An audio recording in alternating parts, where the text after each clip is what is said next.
Dans le domaine de l'acné en 2014, ce qui, je dirais, est le plus nouveau, c'est la physiopathologie de l'acné, c'est-à-dire les connaissances qui sont de plus en plus précises, notamment sur la glande sébacée, puisqu'on sait maintenant que sa régulation dépend de plusieurs récepteurs, pas que le récepteur hormonal, mais des récepteurs neuroendocriniens, des récepteurs à l'insuline, growth factor, différents récepteurs. Autre élément important, c'est qu'on sait qu'il y a de plus en plus d'interactions entre la glande sébacée, le kératinocyte et Propionibacterium acnes. On a aussi beaucoup progressé sur la connaissance des mécanismes inflammatoires induits par Propionibacterium acnes, notamment via l'immunité innée.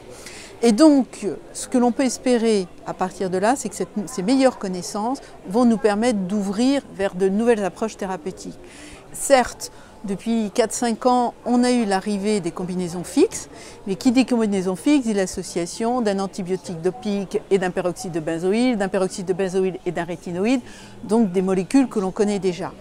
Donc, au-delà, maintenant, on peut penser qu'en connaissant mieux le développement de l'acné, eh bien on va arriver à de nouvelles approches thérapeutiques. Je pense par exemple à toutes ces approches concernant les peptides antimicrobiens pour éviter la résistance bactériologique. On a les PPAR récepteurs, on a un certain nombre, justement, la connaissance des récepteurs de la glande sébacée devrait nous aider à avoir de nouvelles approches thérapeutiques. Concernant le problème de l'utilisation des antibiotiques dans l'acné, là on évolue et rapidement. Pourquoi? Parce qu'on s'aperçoit aujourd'hui que cette antibiorésistance, elle a des conséquences qui peuvent être de type santé publique.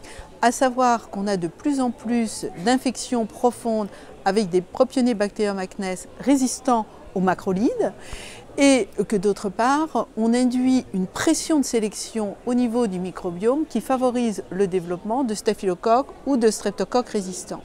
Donc aujourd'hui, ce que l'on dit, on a la même efficacité en utilisant un peroxyde de benzoïle versus un antibiotique topique sur les lésions inflammatoires, mais pas de risque de résistance.